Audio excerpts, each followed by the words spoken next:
Oi, gente, como vocês estão? De boinha, na lagoinha? Bom, vamos tentar não prolongar.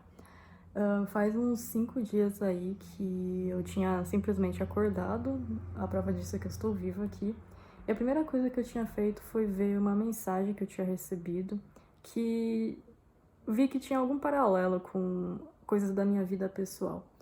E aí, no momento que eu vi essa mensagem, eu tive não só uma epifania acerca de muitas coisas que eu havia percebendo fazia um tempinho, mas também foi meio que como uma confirmação de muitas coisas assim, especificamente essa coisa que eu e muitas pessoas também percebem, que acontece com um certo grupo de pessoas em dadas circunstâncias. Eu tentando ser vaga, né? Um sinal de que você tem uma missão importante é muito provavelmente porque você é testado ou tentado muitas vezes e principalmente também desde que você era criança. Eu vou tentar explicar esse desde que era criança. Quando você tem uma missão importante, você naturalmente vem, independente do que é que seja, com esse potencial de luz muito grande para ser despertado, para ser trabalhado nesta vida. Isso acontece geralmente com almas que já têm um nível de crescimento maior, porque elas têm uma profundidade de entendimento maior, certo? Então elas vêm para resgatar finalmente assim os atos finais de consumação, de, por exemplo, reemancipar, descobrir sua verdadeira essência, sua verdade interior, trabalhar e expressar os seus dons, suas habilidades de alma mesmo, resgatar a sua luz perdida. Então, o que acontece é que quando essas almas estão com essas missões, é porque ela já está o quê? Muito próxima de atravessar a linha do horizonte. Aí que entra um dilema, aí que entra, na verdade, uma superstição que, primeiro, não queremos fatalizar que toda pessoa que tem uma missão muito importante para realizar, ela vai ser testada, ela vai passar por testes da mesma magnitude. É simplesmente uma questão de você observar o seu mundo ao seu redor e se você não vive em uma bolha fantasiosa, você vai entender que tem muitos outros fatores além da simples lei da atração, nas coisas que eu atraio na minha realidade são uma reverberação do meu passado mental. Tudo que aparece na minha frente é um espelho de coisas que estão dentro de mim para curar e daquilo que eu já sou. Quando você percebe que existem não só fatores, mas leis cósmicas, tá? Que estão agindo sobre você, sobre sua vida, você vai entender principalmente que muitas adversidades que vão aparecer ou apareceram já na sua vida, elas não surgiram, às vezes, e muito simplesmente, apenas por uma questão de, por exemplo, teste kármico ou de uma reverberação do karma. Principalmente porque você vai perceber que muitas vezes existe um emaranhado nessa coisa, porque em fato existe o teste divino, que ele é incitado exatamente uma experiência de dor, de sofrimento, uma adversidade, o que é que seja, exatamente para o seu crescimento, pelo seu bem maior.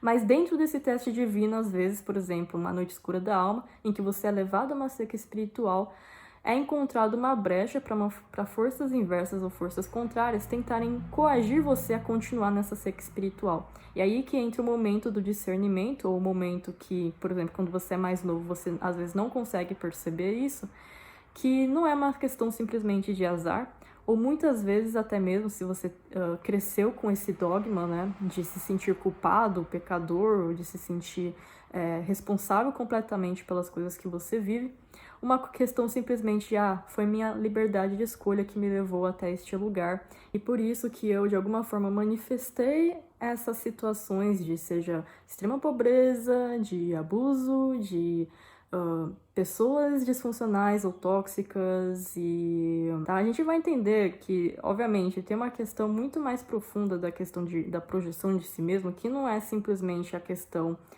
puramente mental e emocional superficial que você emana, tá? Mas tem a questão mais profunda que significa e que é uma projeção da natureza em que você está, que é exatamente a problemática do drama cósmico. Agora, vamos voltar. Isso significa que toda alma vai sentir uma necessidade, um chamado para se expandir através de situações de experiência da extrema dualidade? Não. É simplesmente uma questão de que, se você tem e segue o modelo e tem esse arquétipo já dentro de você, obviamente, você vai entender que quanto mais perto você tá de atravessar essa ponte, uma força contrária, uma força ilusória, a força do engano, ela vai continuar tentando, de alguma forma, ter as suas tentativas de continuar te incitando ao engano, te incitando à ilusão, te incitando ao erro. Quando eu falo erro aqui, não é numa questão moral. Eu falo numa questão do quê? Contra-evolutiva, ou seja, contra a sua própria vida. E aí que entra, né, muito dos paradigmas, que quanto mais você tá perto de ascender para níveis maiores da sua vida, maior vai ser esse teste. Os testes vão ficando cada vez mais articulados. Por quê? Porque o cão, ele é articulado.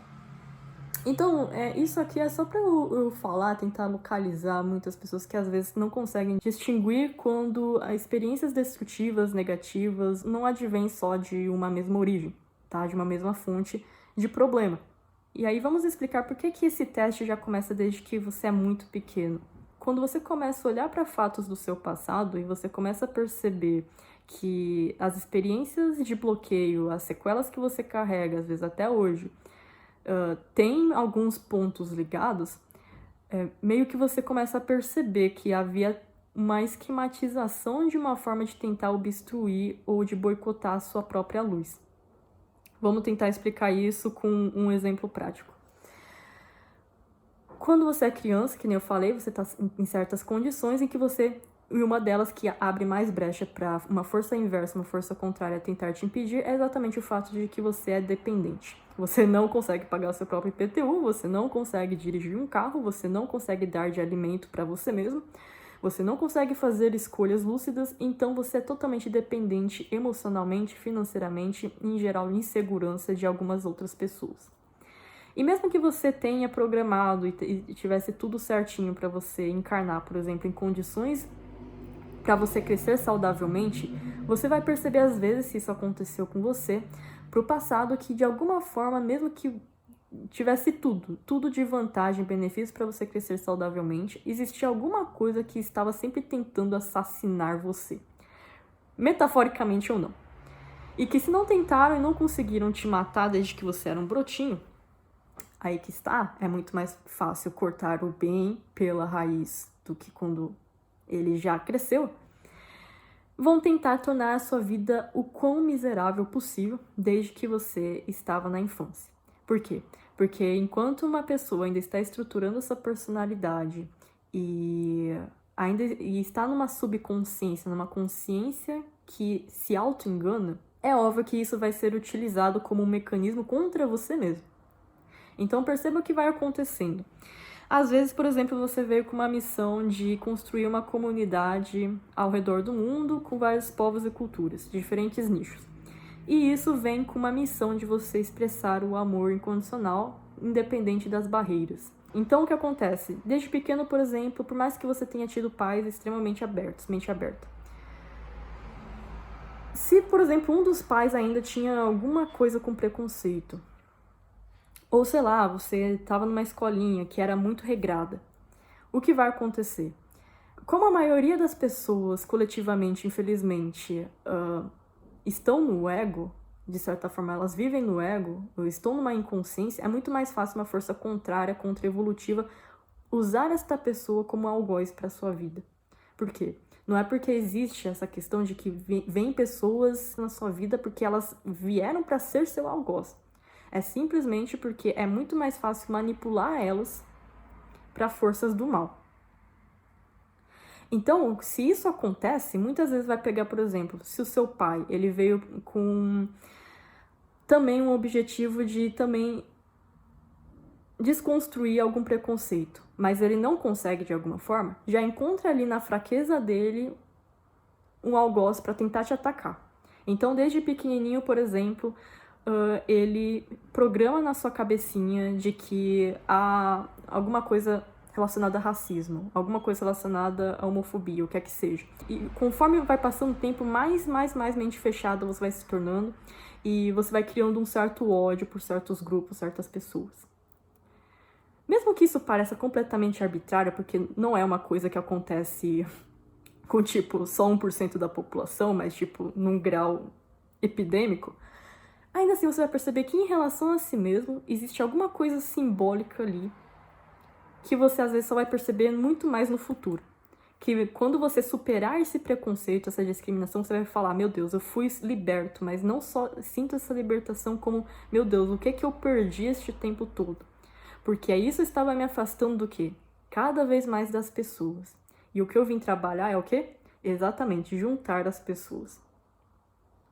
E aí não basta só isso, tá? Porque, infelizmente, a inteligência, ela não precisa seguir a evolução espiritual também. Infelizmente, a inteligência, ela também cresce independente de você estar utilizando ela para o bem ou para o mal.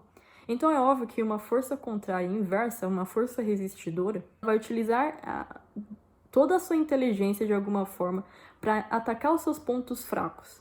Atacar os pontos fracos que às vezes você não tem conhecimento. E quando você vai adquirindo autoconhecimento e conhecimento espiritual, você vai percebendo que tem muitas coisas pequenininhas e sutis para tornar cada vez mais difícil você sair desse emaranhado sistêmico. Vamos colocar um exemplo. Além disso, é óbvio que como uma necessidade básica de uma criança, por exemplo, é ter segurança e amor, para ela conseguir viver e crescer com saúde, é óbvio que vão tentar fazer ao máximo você te colocar em condições limitadoras, condições inóspitas em que você não recebe nem o amor nem segurança. Ou seja, tentando já te atacar pelo chakra básico. E aí, isso fala um pouco naquele vídeo sobre os 3 corpos que te prendem a Matrix, que é exatamente assim que a Matrix funciona. A forma como o auto-engano, como a gente é levado ao auto-engano e ficar identificado com o falso eu, é exatamente tentando já desestabilizar você desde o chakra básico. Porque sem você ter o básico bem construído, o que acontece? Você não tem senso de identidade própria e você não tem segurança nem para viver. E se não conseguem te desestabilizar muito mais diretamente, coisas que estão relacionadas à sua missão, vão tentar desestabilizar você até mesmo de tentar de fazer você viver. Então, você vai crescendo o quê? Com insegurança, duvidando do seu valor, achando que você não é digno ou merecedor, pensando que você não tem capacidade. Então, quando você crescer e virar adulto, e você ficar preso no ego porque você criou já essas constrições, esses medos dentro de você, ela não precisa mais tentar te atacar de uma forma externa, que nem quando você era criança. Ela já criou essa mina, essa granada dentro de você que você mesmo explode. Entende o que eu tô querendo dizer com isso? E isso não é para externalizar o mal, isso não é para externalizar a responsabilidade, é só pra gente entender que a questão da responsabilidade, quando a gente tá crescendo espiritualmente e tudo mais, a gente fala, nossa, isso sou eu, fui eu que fiz isso, e admitir os próprios erros. Isso não é para você também chegar a um lugar de total culpa, que é exatamente o que você vai ver em qualquer outro lugar. Tanto na questão da culpa total do ego, né, que tudo, é o ego, é o ego, é o meu ego.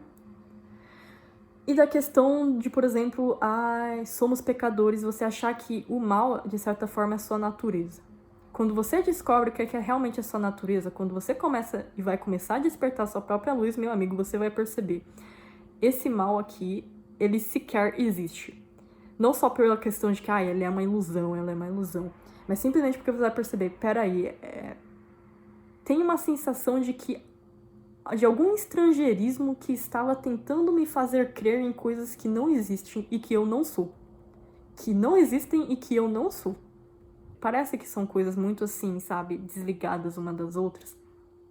Mas pense isso, sabe? Reflita sobre isso, porque eu sempre falo sobre isso na questão do shadow work. A nossa maior fraqueza, ela sempre indica a nossa maior força.